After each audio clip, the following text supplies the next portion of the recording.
یہ اکبر ہاشمی سرکاری دلال یہ چاہتا ہے جب تک اس کے منہ پر 10-15 جوتے کھینچ کے نہ مارو تب تک اس کی عقل صحیح نہیں لگے گی. میں اس کے منہ پر جوتا مارنے آ گیا ہوں. السلام علیکم ناظرین، میں غفران بن یعقوب قاسمی. ناظرین، اسکرین پر جس کی آپ تصویر دیکھ رہے ہیں اس کو تو آپ پہچان ہی گئے ہوں گے. یہ وہی ہے سرکاری دلال، ہاں سرکاری کتا کہہ لیجئے یا سرکاری دلال کہہ لیجئے، وہ بات ایک ہی ہے، یعنی اکبر ہاشمی. یہ کسی کے اشاروں پر مدارس کے خلاف زہر اگلتا رہتا ہے، علماء کرام کی شان میں گستاخانہ کلمات بھی کہتا رہتا ہے. یہ اکبر ہاشمی یہ سرکاری دلال ہے.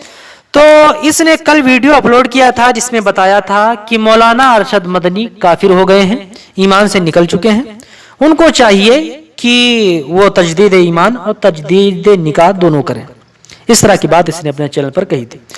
میں کہتا ہوں کہ بھیا تھوڑا سا پڑھ لکھ لینا چاہیے، بالکل انگوٹھا چھاپ نہیں رہنا چاہیے. اور یہ جس کے اشاروں پر چل رہا ہے مجھے سب معلوم ہے، اس کا پیسہ کس کس تنظیموں سے آتا ہے اور وہ تنظیمیں کس کی ہیں، مطلب مسلمانوں کی تو نہیں ہیں، وہاں سے جڑا ہوا ہے، اس کا پیسہ وہیں سے آتا ہے. اس لیے یہ دارالعلوم دیوبند اور دیگر مدارس کے خلاف اور علماء حق کے خلاف، مطلب علماء حق کو تو اس نے سور کتا بھی کہہ دیا ہے. خیر اب آپ تو سمجھ ہی گئے ہوں گے. تو اس نے مولانا ارشد مدنی صاحب کے بارے میں آج ویڈیو اپلوڈ کیا ہے. کل تو ایک کیا تھا، ایک آج اپلوڈ کیا ہے. اس میں دارالعلوم دیوبند کا ایک فتویٰ تھا. کبھی کسی نے کچھ معلوم کیا ہوگا، وہ فتویٰ کیا ہے میں پڑھ کے بھی سناؤں گا آپ کو.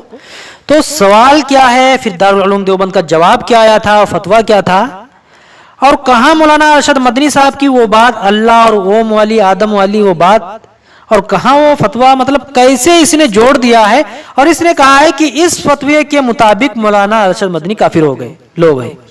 اب میں پہلے آپ کو فتویٰ پڑھ کے سنا دیتا ہوں تاکہ آپ کو اندازہ ہو جائے کیا اس فتوے کی وجہ سے مولانا ارشد مدنی صاحب ایمان سے خارج ہو چکے ہیں، آپ کو بھی معلوم ہو جائے. تو اس لیے میں سب سے پہلے آپ کو آپ کی اسکرین پر لگاتا ہوں. پہلے اسکرین پر لگائی دیکھیے، اس میں لکھا ہوا ہے سوال. یہ دارالعلوم دیوبند کا فتویٰ ہے. دیکھیے لکھا ہے سوال، کیا اوم موسیقی کے ریاض کرتے ہوئے اوم مشق بھی کافی دیر کرنی ہوتی ہے؟ کیا اس بار بار اوم کہنے سے جو کہ خالص گانے کے لیے مفید ہے، کیا اس طرح کے ریاض سے آدمی دائرہ اسلام سے تو خارج نہیں ہوگا؟ یہ سوال تھا. اب جواب کی بھی اسکرین شاٹ دیکھ لیجئے جو دارالعلوم دیوبند سے جواب آیا تھا.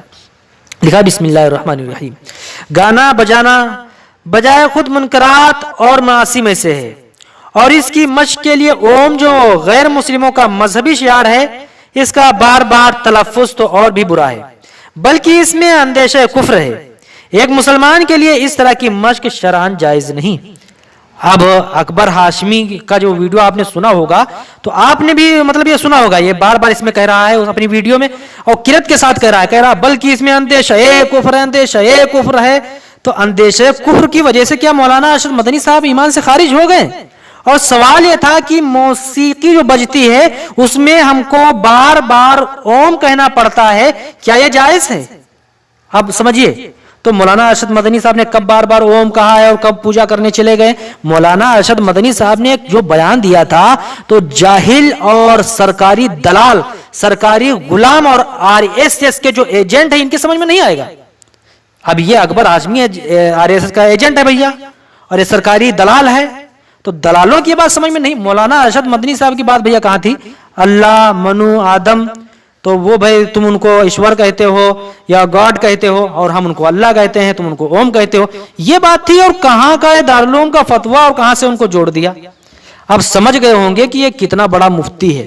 نمبر 1 کا جاہل تو چھوڑو، نمبر 1 کا دلال ہے. اور اسے ہوشیار رہیے گا، یہ سرکاری پیسوں کے چکر میں سب کچھ کر دے گا. علماء کرام کو، دارالعلوم دیوبند کے خاص طور سے علماء کو اس نے سور اور کتا کہا تھا، جبکہ یہ خود اس کی شکل سوروں جیسی ہے، اس کی کتوں جیسی ہے. تو اس جاہل کا جو جواب تھا، منہ پر جوتا مارنا تھا، میں نے مار دیا ہے. اور میں فیض کے ساتھ آؤں گا تو اس کا آپریشن کروں گا اور اس کے دماغ کا علاج میں ہی کروں گا. لگتا ہے مجھے ہی کرنا پڑے گا.